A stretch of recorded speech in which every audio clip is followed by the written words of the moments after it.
Olá, tudo bem? Eu sou Carlos Eduardo Sales, fisioterapeuta, ergonomista, aqui do canal da Ergonomia. Hoje eu vim bater um papo com você, profissional que está iniciando no trabalho, ou está iniciando na área, né, de ergonomia, está querendo se firmar mais como ergonomista, tá? Então, vou bater um papo hoje com vocês, que para mim fez bastante diferença, e depois que comecei a pensar dessa maneira, o meu trabalho evoluiu bastante. Então, a começar, a ergonomia é uma ciência que é multidisciplinar. Então, é um domínio que várias outras profissões podem ter depois de se especializar, né, em ergonomia. Então, engenheiros, fisioterapeutas, médicos, educadores físicos, administradores de empresa, enfim, todos esses profissionais eles podem se especializar na área de ergonomia. Só que uma questão que acaba sendo primordial e que eu acho que leva o profissional a ter um diferencial muito grande na sua carreira é você, além da sua formação de base e depois você se especializar em ergonomia, é não manter o seu conhecimento só, o foco do seu conhecimento, o foco do seu aprendizado somente na sua área de atuação. Então, por exemplo, eu sou fisioterapeuta, me especializei em ergonomia, mas eu não posso ficar sempre me especializando mais somente na área de ergonomia ou somente na área de fisioterapia. Por exemplo, eu não posso ficar só me especializando mais em fisiopatologia, em cinesiologia, em biomecânica, em anatomia, enfim, na área da saúde. Como ergonomista, eu dentro da empresa eu vou ter que conversar, né, não só eu, como você profissional que está iniciando nessa área, você vai ter que conversar com vários profissionais de diferentes áreas dentro da empresa. Então é necessário que você tenha o conhecimento, que você saiba um pouco da linguagem desses profissionais, para que você consiga entendê-los e fazer entender. Tá?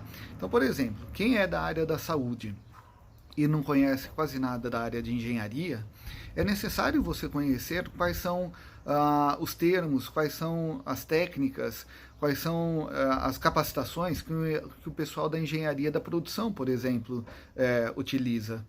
Então é necessário você conhecer, por exemplo, o que é um takt time de uma linha, o que é o lead time, o que é sistema de Kanban, de abastecimento Kanban, o que é um FIFO, enfim, nomenclaturas que a engenharia da produção utiliza. Qual que é o tipo de produção que está sendo utilizado naquele setor? É uma produção puxada, uma produção empurrada? Tá?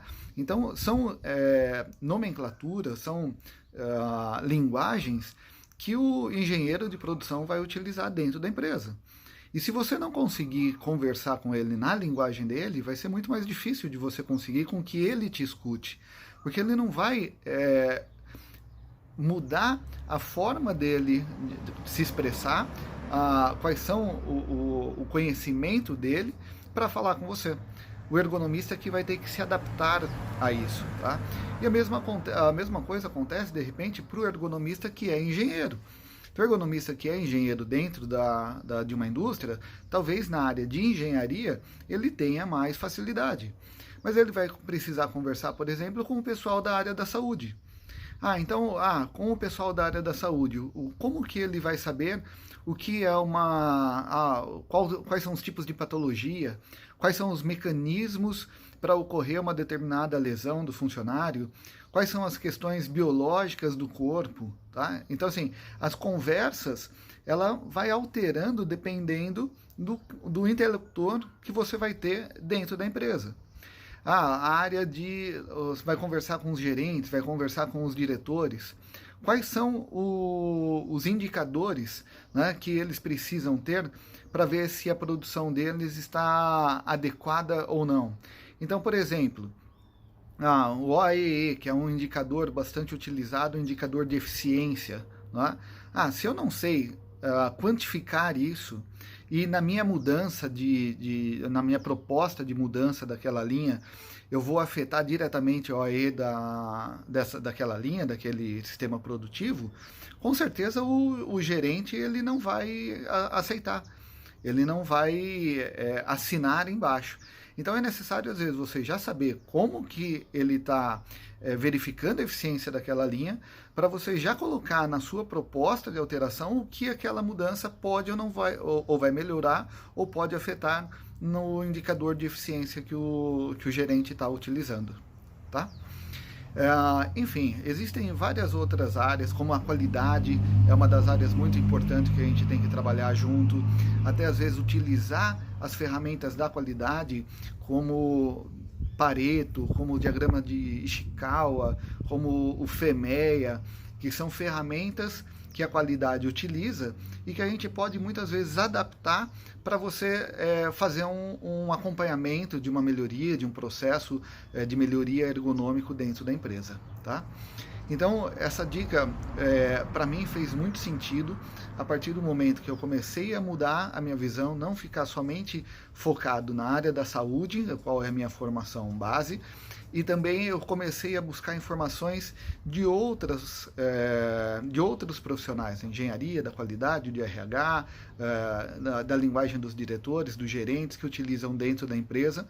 A partir daí eu comecei a conversar melhor com eles e ter muito mais engajamento das pessoas no que eu precisava, tá? Então fica aí essa dica para vocês, que faz bastante diferença para o ergonomista que está trabalhando dentro das áreas industriais. Tá legal? Até mais!